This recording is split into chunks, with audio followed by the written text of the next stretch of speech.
Eu vou ler parte desse salmo, eu vou tentar cobrir o mais rápido possível. Sou muito grato a Deus, enquanto vocês acham, por essa equipe de pastores. Homens e mulheres fiéis a Deus, fiel a Deus. E minha esposa, as palavras tão lindas.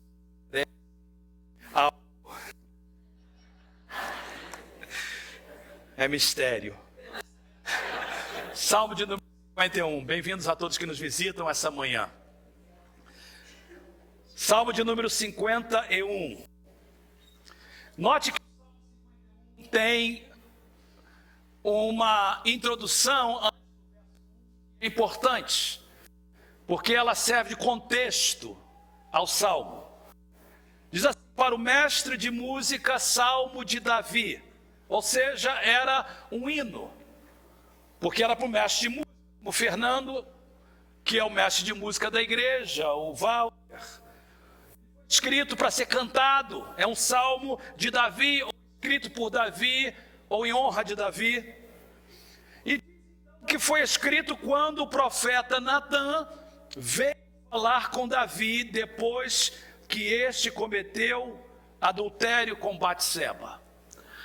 Talvez para aquelas pessoas que talvez esqueceram do episódio, 2 Samuel 11:12, Davi, o rei de Israel, ele tinha conquistado impérios, nações. Quando tudo estava bem, um dia ele olha da janela e vê uma mulher bonita, casada, mas muito bonita. Ele a cobiça e comete adultério com ela. E depois ele maquina a morte do seu esposo. E quando seu esposo morre, ele toma essa mulher para ser uma das suas esposas. Ele já tinha várias, era uma a mais. 2 Samuel 11 termina o capítulo com essa frase: mas o que Davi fez desagradou ao Senhor. Foi um pecado. 12 apresenta o profeta Natã, que chega de uma forma sábia, arriscando a sua vida para confrontar Davi com seu pecado. Muitos profetas morriam por muito menos. Natã sabia que ele estava correndo risco de vida, mas ele aponta Davi o seu pecado. Davi era um homem segundo o coração de Deus, mas um homem pecador. E depois que Davi é confrontado com Natã, Davi escreve esse salmo 51. Eu vou pedir que você mantenha a sua Bíblia aberta. Eu vou ler só alguns Salmo 51 durante a mensagem. Tem misericórdia de mim, ó Deus, por teu amor, por tua grande compaixão, apaga as minhas transgressões. Lava-me de toda a minha culpa e purifica-me do meu pecado, pois eu mesmo reconheço as minhas transgressões e o meu pecado sempre me persegue. Contra ti pequei e fiz o que tu reprovas, de modo que é justa a tua sentença e tens razão em condenar-me. Coloca um marcador na sua Bíblia, se você está usando a Bíblia como um livro, e vá comigo para o Salmo de número 30. Volta algumas páginas no seu aplicativo, aperte aí Salmo 32.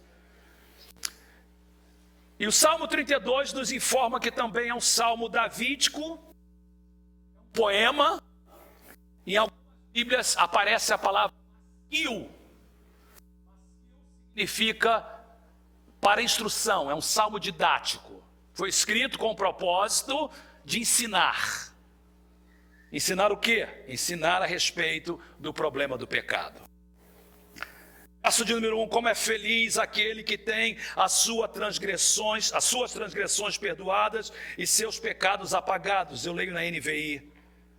Como é feliz, bem-aventurado aquele a quem o Senhor não atribui culpa e em quem não há hipocrisia.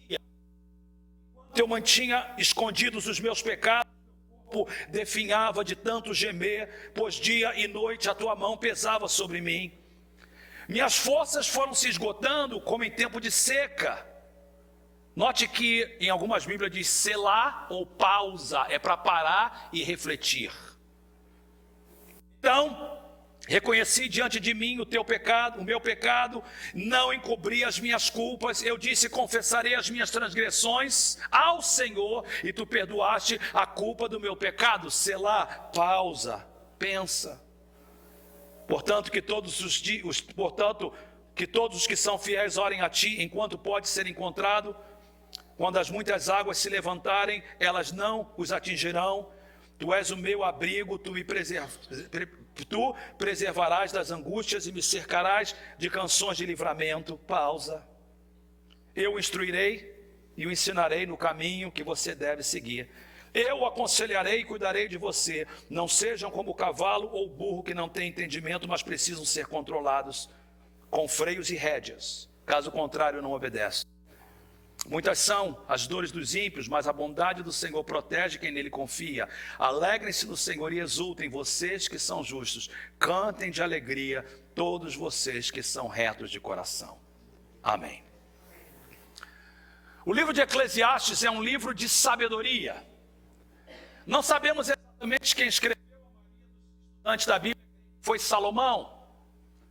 Seja quem for, ele é um sábio. Vê a vida de forma vertical, é diferente de Provérbios. Ele olha e vê a vida e vê o que o homem fez da vida. Por isso, às vezes, o livro de Eclesiastes é negativo.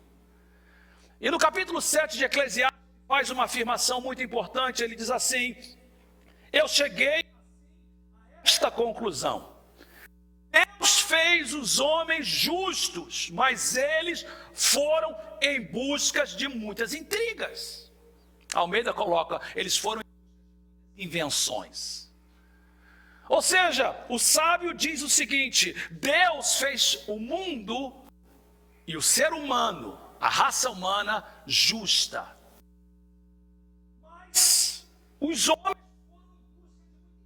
de muita invenção. Deus criou a nós com a capacidade de escolha, porque para amar a Deus é necessário que a gente possa escolher ou não. E na escolha que Deus nos deu, nós buscamos invenções. E o pecado entrou no mundo. Entrou com Adão e Eva. Os dois escolheram fazer o mal. E o pecado entrou. E desde então o pecado é um problema. O pecado é um problema para Deus, porque faz separação de nós e Ele. E o pecado é um problema para nós. No capítulo 4 de Gênesis, muito importante você entender isso, que a maioria das pessoas lê a Bíblia muito rápido. Adão e Eva têm 2 filhos, Abel e Caim. Os dois, eles tiveram vários filhos, muitos filhos, mas esses são os 2 primeiros, Abel e Caim. Eles são os primeiros, principalmente Caim, que é o primogênito, a sofrer a consequência do pecado.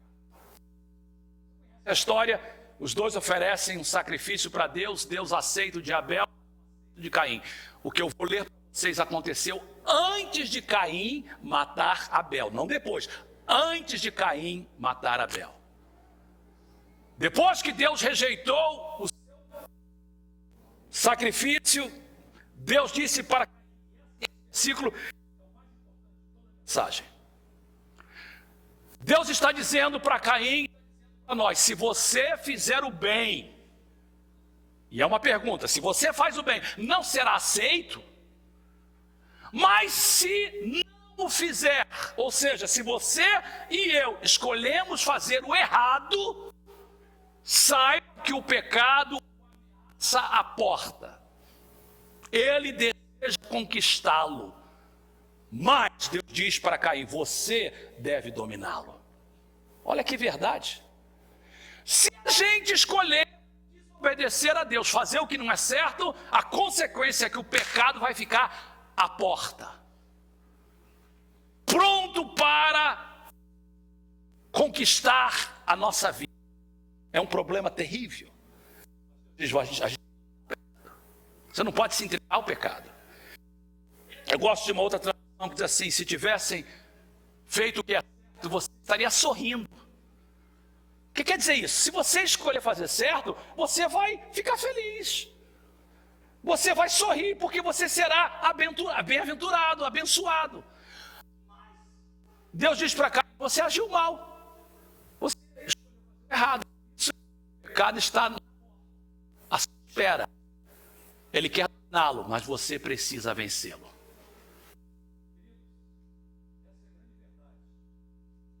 O pecado está à porta. O pecado, diz o livro de Hebreus, está ao nosso redor, querendo nos dominar. Adultério, mentira, lascívia, engano, raiva, ele quer nos dominar. Mas Deus diz: você tem que dominá-lo. Eu, em poucos minutos, porque o tempo está bem avançado, fazer 3 perguntas. Eu gosto de pregar de forma. Fazendo 3 perguntas que servem, é o esboço da mensagem. As 3 perguntas são estas. Primeiro, o que é o pecado e quais as suas consequências? Primeira pergunta. Segunda pergunta, como a gente vai lidar com o pecado? De acordo com a Bíblia. E terceira e importante pergunta, dominá-lo. Vamos rapidinho responder as perguntas. Pecado e quais são as suas consequências? O que é o pecado e quais são as suas consequências? Você nota hoje que as pessoas elas não querem hoje usar muito o termo pecado. As pessoas usam termos como erro, falhas, fraquezas, julgamento errado, mas elas não usam o termo pecado. A tentativa das pessoas é a seguinte: é desculpar o nosso erro, é desculpar as nossas falhas, culpar os outros, desculpar os fracassos morais. Toda vez que a gente é pego no erro, a gente diz assim: olha, foi um fracasso, foi mal, deslize, bobeira, 3 minutinhos de bobeira. E a gente usa palavras para poder manipular o que a Bíblia chama de pecado. Nos Salmos 32 e 51, mas principalmente o Salmo 32, nós encontramos que há 4 palavras usadas para pecado. Quais são elas? A primeira palavra é a palavra pecado. Mas o que significa? Pecado significa errar a marca. A ideia é você tentar jogar um dardo para acertar um alvo e você não consegue acertar de jeito nenhum. Então, a primeira palavra para definir pecado não é erro, não é falha, não é julgamento ruim, não é 3 minutos de bobeira. É errar a marca. É um reconhecimento que todos nós, desde Adão, erramos a marca. Por mais que a gente tente. Deus tem um padrão perfeito e ninguém consegue alcançar esse padrão. Todos nós precisamos de Deus. Eu disse: todos nós precisamos de Deus. E por isso nós temos que ter cuidado para não apontar os dedos nas pessoas que erram também. A Bíblia diz: quem está em pé, olhe para que não caia. O grande problema que ecoa nos dias de hoje é que quando somos pegos no pecado, há sempre pessoas que estão prontos para nos apedrejar, porque esquecem que também precisam e carecem da graça de Deus. Segunda palavra para pecado, e você vê uma progressão, é transgressão. Ela aparece no Salmo 32 e no Salmo 51. O que quer dizer transgressão? A palavra transgredir significa rebelar ou trair, quebrar a confiança de Deus. Então, pecado é chamado de transgressão ou rebeldia. É quando a pessoa diz: eu sei o que Deus fala, mas eu não quero ouvir. Eu sei o que a Bíblia fala, mas eu não vou fazer. Eu sei que a Bíblia diz para não mentir, mas eu vou mentir. Rebeldia, transgressão. Terceira palavra usada para pecado é a palavra iniquidade. E a palavra iniquidade significa decadência moral, imoralidade, maldade. Tem a ver com caráter. E a quarta palavra usada no Salmo 32 para pecado é a palavra engano. Engano significa duplicidade, decepção, hipocrisia. Agora, eu queria que vocês notassem a progressão. E está na Bíblia porque é inspirada por Deus. Primeiro começa com uma afirmação que todos nós erramos a marca. Mas uma vez que a gente erra a marca, então agora se torna o desejo da vontade, rebelar contra Deus. E por conseguinte, então, uma vez que rebela, tem a ver com caráter, iniquidade, maldade, imoralidade, fracasso moral, que leva a engano, decadência, duplicidade, hipocrisia. Uma coisa presente na igreja, outra coisa lá fora. Bem, de acordo com a Bíblia, então, a gente tem que chamar o problema pelo nome. A gente nunca vai vencer o inimigo se a gente não chama ele pelo nome. Por exemplo, eu sei que alguns pastores isso. Eu não gosto, por exemplo, de chamar o diabo de capeta. Eu não gosto porque isso não é um termo bíblico, é um termo mundano. Eu gosto de usar o termo que a Bíblia diz. Que é, porque todo termo para Satanás, na Bíblia tem uma razão. Satanás significa aquele que se opõe. Diabo significa aquele que é maligno e mau. Então por isso que ele é chamado de inimigo das nossas almas, ladrão. Então não use esse termo capeta, isso aí o mundo usa o termo bíblico. Isso que ele é. Mesma coisa o pecado. Pecado tem que ser chamado pelo nome. É transgressão, é iniquidade, é engano. Quais são as consequências do pecado de acordo com o Salmo 32 e o Salmo 51? Primeira consequência muito triste é sentimento de culpa. No capítulo 51, verso 3, ele diz: pois eu mesmo reconheço, eu sei as minhas transgressões. O meu pecado sempre me persegue, crente e não crente. O pecado sempre traz culpa. A pergunta não é se o pecado traz culpa. A pergunta não é se o pecado persegue. Persegue a todo mundo. A resposta é de que forma. A pergunta deve ser, desculpe, como lidamos com a culpa? C.S. Lewis, eu amo ler o que C.S. Lewis escreve. Ele é o autor dos Crônicas de Nárnia. E ele disse algo tremendo, eu espero que você entenda, é um português é traduzido, um pouco técnico, mas ele diz o seguinte: todos igualmente estão condenados, não por códigos alienígenas de ética, ou seja, estranhos da ética, mas por sua própria vontade e, portanto, todos os homens têm consciência de culpa. Todos os homens. Todas as pessoas têm consciência de culpa. Isso é importante. Algumas pessoas, elas lidam com a culpa de uma forma, como nós chamamos em psicologia, negando. Outros projetando.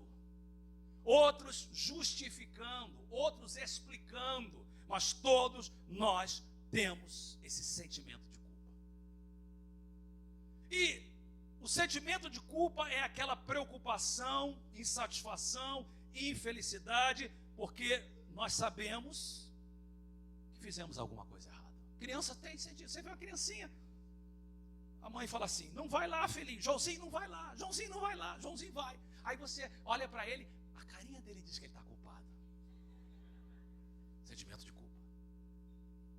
As mulheres sabem, não é? Você fala para o seu esposo: olha, vamos. Aí ele vem para casa com aquela carinha assim, você sabe, está culpado. E acontece com ela também. Sentimento de culpa. Segunda consequência do pecado, e essa é pior, porque você vai vendo que vai progredindo, é um sentimento de culpa. E número 2, um sentimento de separação de Deus. A consequência pior do pecado é exatamente essa, separação de Deus. E Davi escreve no Salmo de número 51, ele diz claramente: contra ti pequei, eu fiz o que tu reprovas. No verso 11 ele diz: não me expulses da tua presença, não retires de mim o teu Espírito Santo, o teu Santo Espírito. Por que isso é sério? Só para a gente entender, tá? Entenda isso. Por que estar separado de Deus é sério? Preste atenção. Separar de Deus é tão sério que a Bíblia chama de inferno uma separação eterna de Deus. O pior do inferno não é o fogo, não é o enxofre, não é o garfo do diabo ou a presença dele. O pior do inferno é a separação eterna de Deus. E o pecado faz isso, ele separa a gente de Deus. Por quê? Porque Deus, a Bíblia diz que Deus é o autor de tudo que é bom. O que você acha que é bom? Paz, alegria, felicidade, tranquilidade. Deus é o autor de tudo isso. Quando a gente é separado de Deus, a gente fica longe daquilo que Ele pode nos oferecer. E essa separação de Deus é fatal. Sem Ele nós não somos nada. Consequências do pecado: primeiro, sentimento de culpa, separação de Deus e doenças psicossomáticas. Antes dessa palavra existir no vocabulário dos psicólogos e terapeutas, Davi já falava sobre isso. Ele diz no Salmo de número 51, devolve-me a alegria. Uma pessoa que não lida com o problema do pecado. Eu vou dar rápidos exemplos para você. Um membro da igreja, por exemplo, que vem no domingo, dá o seu dízimo, aparece na igreja, mas está vivendo uma vida de duplicidade, de engano. Não lida com o seu pecado. Vive uma vida de adultério, uma vida de engano, seja qual for o pecado. Essa pessoa não consegue ser feliz.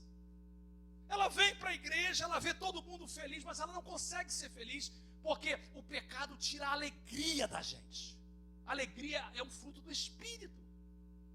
Então ela fica rancorosa, cheia de raiva, cheia de ira. Ele diz no capítulo de número 32, enquanto eu mantinha escondidos os meus pecados, o meu corpo definhava de tanto gemer. Dia e noite a tua mão pesava sobre mim. Minhas forças foram se esgotadas como tempo de seca. E você vê os grandes atores, cantores de Hollywood, cheio de dinheiro, tudo que o mundo pode oferecer eles têm, mas é uma vida triste, doenças, problemas. Porque o pecado, queridos, o pecado, por isso que Deus fala assim, o pecado, ele jaz à porta, ele quer te dominar. Porque a consequência do pecado, o pecado sempre gera a morte do espírito, a morte física, a morte emocional. Por isso que o pecado e Satanás andam juntos. Ele vem matar, roubar e destruir. Então nós respondemos a primeira pergunta, nós temos mais duas para responder. O que é o pecado? O pecado é errar a marca, pecado é transgressão, é rebeldia, pecado é iniquidade, é imoralidade, é fracasso moral, pecado é duplicidade, é engano, é hipocrisia. Quais as consequências do pecado? A consequência é o sentimento de culpa que nos separa de Deus e que traz problemas emocionais, relacionais, físicos. O pecado destrói. Então, como lidar com o pecado? Eu já disse para vocês que o mundo lida com o pecado negando a existência dele, negando a eficácia dele, racionalizando, explicando, projetando. A Bíblia diz que só tem uma forma de lidar com o pecado: confissão. Não existe outra forma. Capítulo 32, verso de número 5, o salmista diz: então preste atenção nesse texto, eu reconheci diante de ti o meu pecado.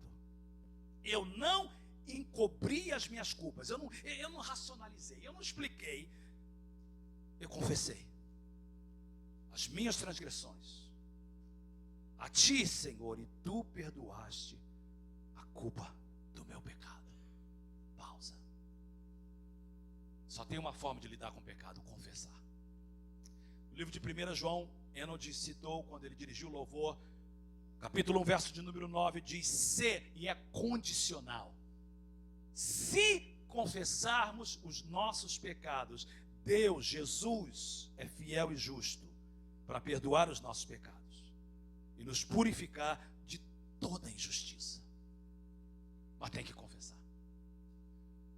O que significa confessar? A palavra confessar no original grego significa falar a mesma coisa. Então, confessar literalmente é falar a mesma coisa que Deus fala. Confessar é dizer: Senhor, o que eu fiz tu chamas de pecado, eu reconheço que é pecado. O que eu fiz tu chamas de iniquidade, eu reconheço que eu sou iníquo. O que eu fiz tu chamas de transgressão, eu reconheço que eu rebelei e transgredi a tua lei. Mas o livro de Provérbios nos diz que confissão é um pouquinho mais do que simplesmente falar. Diz o seguinte: quem esconde os seus pecados não prospera. Isso é a Bíblia que fala. Parece que prospera, mas no final não vai prosperar. Mas quem os confessa e os abandona encontra misericórdia. Note então que não é duas coisas, não é, ok, confessa e agora abandona. Isso é paralelismo hebraico. É a mesma coisa falar de duas formas. Confessar é falar com palavras e mudar o seu coração. É abandonar. Eu amo o altar. Eu acho que o altar é o lugar mais lindo da igreja. Mas não adianta nada vir para o altar chorar. Menti. Adulterei. Aí vai lá e faz a mesma coisa. Deus não fala isso, mas Ele podia falar sem vergonha. Você pensou que a sua lágrima, isso é sacrifício que me chamou a atenção? Eu pedi que você mantivesse a Bíblia aberta no Salmo 51, porque eu quero olhar o Salmo 51 com vocês agora. E eu acho que ele vai fazer mais sentido agora, por isso que eu deixei para ler no final. Porque você vai ver que agora o Salmo 51 faz mais sentido na forma que nós estamos lendo. Você vai notar que muitas coisas que eu falei vai fazer sentido agora. Olha a confissão de Davi. Isso aí é Deus, ele confessando. Tem misericórdia de mim, ó Deus, não porque eu sou bom, não porque eu sou bonzinho, não porque eu sou rei, mas por causa do teu amor, por causa da tua compaixão. Apaga as minhas transgressões. Não é porque você é pastor, não é porque você é ovelha, não é porque você dá dízimo, não é porque você é nada, é porque Deus é bom. Lava-me de toda a minha culpa. Você nota novamente, olha os sinônimos para pecado. Lava-me de toda, número 1, culpa. Purifica do meu pecado. Reconheça as minhas transgressões. E o meu pecado sempre me persegue. Contra ti pequei. Não interessa se o seu pecado é contra a sua esposa, contra o seu esposo, contra o seu negócio, como seu empregado. No final de tudo, todo pecado é contra Deus. De modo que é justa a tua sentença, tens razão em condenar-me. Olha o reconhecimento. Sei que sou pecador desde que nasci. Sim, desde que concebeu a minha mãe. Sei que desejas a verdade no íntimo e no coração me ensinas a sabedoria. Ele não está dando desculpa. Ele está dizendo o seguinte: eu lido com a natureza do pecado. Eu reconheço que todos nós erramos a marca. Faze-me, ele diz, purifica-me, verso 7, com o hisopo ficarei puro, lava-me e mais branco do que a neve serei. Ou seja, Senhor, eu sei que só tu pode me limpar. Esconde o rosto dos meus pecados, apaga todas as minhas iniquidades. Aí ele fala uma coisa tremenda que eu quero que você pegue. Ele diz assim: olha, na verdade a única maneira de ter uma confissão verdadeira é se Deus mudar o meu coração. Porque não tem como eu mudar as minhas atitudes se o meu coração não for transformado. E é por isso no verso 10 ele assim: cria em mim um coração puro, ó Deus, renova dentro de mim um espírito estável. Não me expulse da tua presença, não tire de mim o teu Santo Espírito, devolve-me a alegria da tua salvação, sustenta-me com um espírito pronto a obedecer. Então, só então, uma vez que meu coração for transformado, eu ensinarei os teus caminhos aos transgressores, para que os pecadores se voltem para ti. Livra-me da culpa dos crimes de sangue, ó Deus, Deus da minha salvação, e a minha língua clamará a tua justiça. Ó Senhor, dá palavras aos meus lábios, a minha boca anunciará o teu louvor. Não te deleitas em sacrifícios, nem te agradas em holocaustos, senão eu estaria. E ao verso 17: os sacrifícios que agradam a Deus não é vir para o altar e chorar, mas ter um espírito quebrantado, um coração quebrantado, contrito, Deus não despreza. Você vem, chora e levanta e anda reto. Por tua vontade faze Sião prosperar, ergue os muros de Jerusalém. Só então te agradarás dos sacrifícios sinceros. Não é que sacrifício não é importante. Deus quer sacrifício, mas Ele quer com o coração puro. Só então te agradarás dos sacrifícios sinceros, das ofertas queimadas e dos holocaustos, e novilhos serão oferecidos sobre o teu altar. Quando a gente confessa, a gente vai sentir aquele alívio que só quem experimentou o perdão sabe o que é. E é por isso que o Salmo 32 começa: como é feliz aquele que tem as suas transgressões perdoadas, seus pecados apagados. Como é feliz aquele a quem o Senhor não atribui culpa, em quem não há hipocrisia. Deus promete: se eu confessar, Ele perdoa. Se eu abandonar o meu pecado, Ele vai me guardar. Respondemos duas perguntas: o que é o pecado? Iniquidade, transgressão, errar a marca, engano.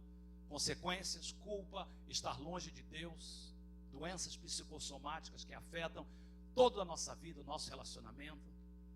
O que eu devo fazer? Como eu posso lidar? Só tem uma forma: confessar, falar para Deus, abandonar o meu pecado, confessar, abrir o meu coração e pedir que Ele mude o meu coração. Eu quero terminar em 5 minutos com a terceira pergunta, que eu acho que ela é chave: como é que a gente pode dominar? Se o pecado é tão terrível, tem como a gente dominar? Deus disse, Deus falou, Deus disse claramente: o pecado o ameaça, a porta, ele deseja conquistá-lo, mas Deus disse: você deve dominá-lo. Se Deus disse que a gente tem que dominar, é porque a gente pode dominar. A pergunta é como? E é por isso que eu orei por você. Se você não pegou nada da minha mensagem, por favor, não minha, de Deus. Como é que os membros da Igreja Mensagem de Paz, você que está assistindo em casa, como é que a gente pode viver uma vida de vitória contra o pecado? E a partir de hoje, não quero que nunca ninguém você vai falar assim: pastor, eu sou tão fraquinho. Pastor, o pecado é tão forte. O demônio, você sabe, né, pastor? Não. Deus disse: você pode dominar. E se você não domina, a culpa não é nem do diabo, a culpa é sua. A culpa é minha. Como é que eu vou dominar? O Salmo 32 nos diz como dominar. Está aí. 3 coisas que eu tenho que fazer para dominar. Primeiro, verso de número 6 a 11 nos diz: primeiro, eu tenho que manter-me perto de Deus e da sua palavra. Olha o que diz o verso 6, diz claramente para nós: mantenha-se perto de Deus, portanto, todos os que são fiéis, orem a ti. Orar é depender dele, enquanto pode ser encontrado. Quando as muitas águas se levantarem, quando o diabo vier, quando o pecado vier, elas não os atingirão. Por quê? Tu és o meu abrigo, tu me preservarás das angústias. Queridos, deixa eu dizer para você: você quer viver de domínio contra o pecado? Se agarra com Deus e com a sua palavra. Eu perguntava no grupo de conexão: qual o seu salmo favorito? 90% diz: o meu salmo favorito é o Salmo 91. E a razão que a maioria das pessoas diz que o Salmo 91 é o favorito, porque era um costume antigo, não sei se na sua casa era assim, de ter uma Bíblia aberta com o Salmo 91, como se o Salmo 91 fosse um amuleto. Você sabe qual foi o salmo que o diabo citou para tentar Jesus? Qual o salmo que o diabo usou para tentar Jesus? Salmo 91. Então o diabo não tem medo do Salmo 91. Não adianta você ficar com a Bíblia no Salmo 91, citar o Salmo 91. O diabo não tem medo do Salmo 91. O diabo tem medo do que diz o Salmo 91. E o Salmo 91 diz assim: aquele que habita no esconderijo do Altíssimo, a sombra do Onipotente descansará. Todas as promessas do Salmo 91 são condicionais a habitar no esconderijo do Altíssimo. Agora, tem muita gente que visita o esconderijo do Altíssimo. Domingo de manhã eu estou lá no esconderijo do Altíssimo, mas segunda-feira eu estou fora. O diabo não tem medo. Ele não tem medo. Então, você precisa de se agarrar com Deus. Olha o que diz a Bíblia no 1 João capítulo 3. Preste atenção, diz assim: todo aquele que nele permanece não vive pecando. Todo aquele que é nascido de Deus não pratica o pecado. Não está dizendo que não é pecador, está dizendo que não pratica o pecado. Porque a semente de Deus permanece nele, ele ou ela não pode viver pecando. Por quê? Porque é nascido de Deus. Então, é possível você viver de domínio contra o adultério, contra a mentira, contra a lascívia, contra o pecado. Tudo que você tem que fazer é se esconder em Deus. Número 2, como dominar o pecado? Mantenha-se perto de Deus e da sua palavra. Número 2, deixa Deus dirigir a sua vida. Verso de número 8, 4 vezes Deus diz o que Ele faria por nós. Olha o que diz, é Deus falando: eu o instruirei e o ensinarei no caminho que você deve seguir. Eu aconselharei e cuidarei de você. Eu sei que as crianças estão entrando porque o tempo está avançado, mas não perca isso não. Deus falou 4 coisas eu vou fazer para você. Você quer dominar o pecado? Fica perto de mim. Eu vou instruir, eu vou ensinar, eu vou aconselhar e eu vou cuidar de você. E se você estiver perto de mim, o pecado não vai dominar a sua vida. Agora, o verso 9 é importantíssimo, que o verso 9 diz assim: cuidado só, gente, não sejam como o cavalo ou o burro, que não têm entendimento, mas precisam ser controlados com freios e rédeas. O que é o cavalo e o burro? O cavalo e o burro é que só faz o que a gente manda pela força. Diz assim, não. Eu gosto muito que John Stott fala o seguinte a respeito desse versículo. Ele diz assim: assim Deus promete nos guiar, mas não devemos esperar que Ele nos guie da mesma forma que guiamos cavalos e burros. Por que não? Porque eles não têm entendimento, enquanto nós temos. Ele normalmente nos dirige através de processos racionais e não a despeito deles. O que significa isso? Deus poderia falar assim: ô crente burro, eu vou botar um freio na tua boca para você não pecar. Mas Deus não fala isso, porque Ele não te chama de burro nunca. Ele diz assim: você é a minha imagem e a minha semelhança. Eu te amo. E eu vou te dar uma escolha. Eu vou colocar o meu servo no domingo à tarde para pregar a minha palavra e te dizer que você pode dominar o pecado. A escolha é sua. Eu coloco na sua frente a vida e a morte, a bênção e a maldição. Você escolhe. Como é que nós vamos dominar o pecado? Primeiro, nós temos que manter-se perto dele e da sua palavra. Segundo, nós temos que deixar Deus dirigir a nossa vida. Terceiro, nós temos que viver uma vida, e aí está a chave, de constante adoração a Deus. O Salmo 32 termina com essa frase: alegrem-se no Senhor e exultem vocês que são justos. Cantem de alegria todos vocês que são retos de coração. O que significa isso? Significa que eu posso me agarrar a Deus e a sua palavra, eu posso deixar Deus me dirigir e eu escolher obedecê-lo, mas eu preciso de estar em um lugar de adoração. Eu preciso de estar na igreja nos domingos. Eu preciso de estar num grupo de conexão. Essas 2 próximas semanas não temos grupo de conexão. É o período de intervalo. Venha para o culto na quarta, venha para o culto na sexta. Faça uma semana de busca do Senhor. Não fique longe da adoração a Deus. E porque você está aqui esta manhã, Deus está falando contigo e te ajudando para você dominar o seu pecado.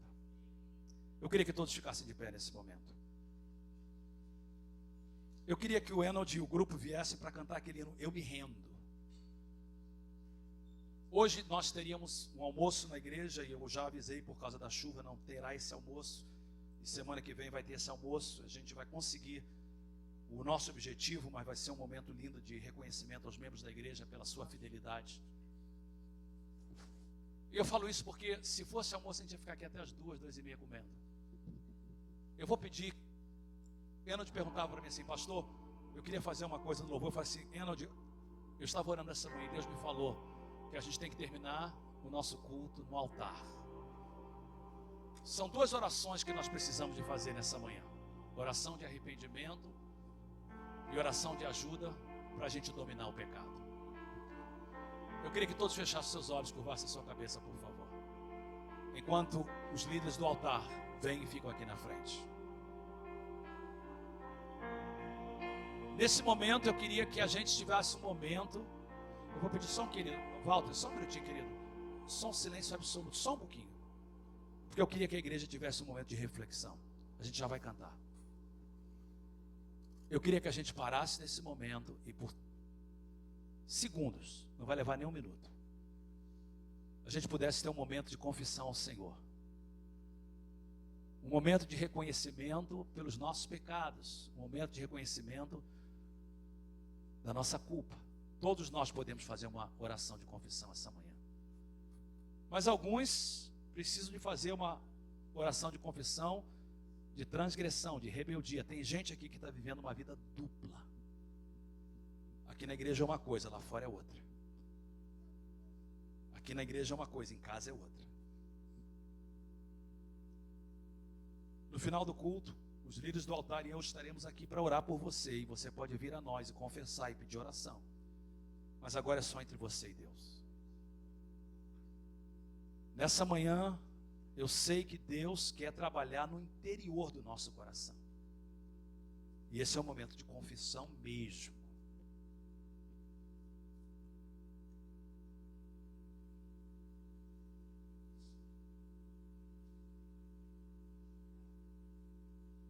Se confessarmos os nossos pecados, Ele é fiel e justo.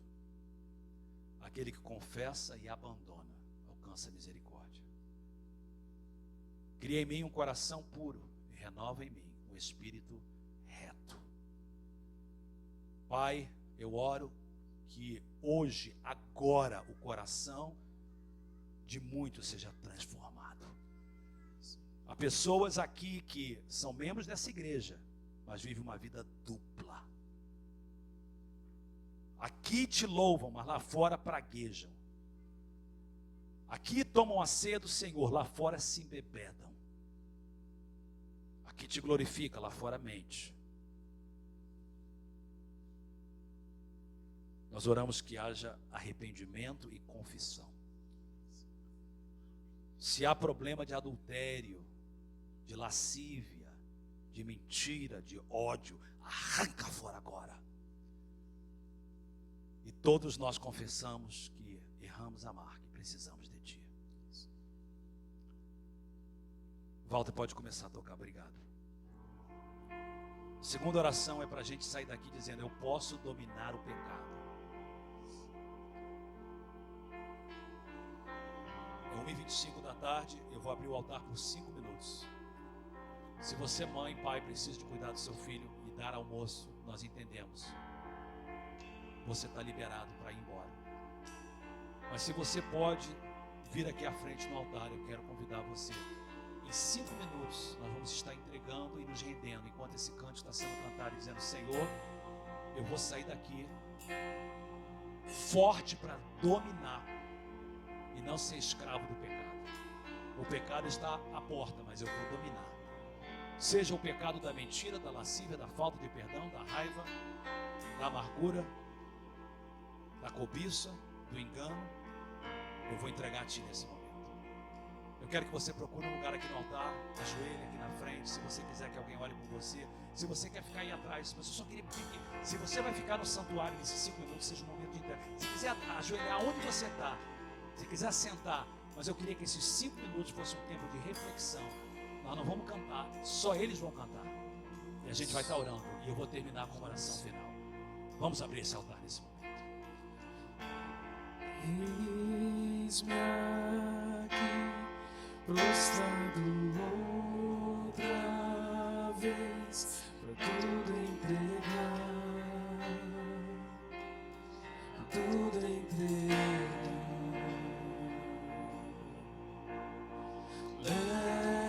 Leva-me perto de ti, Senhor, anseio por ti,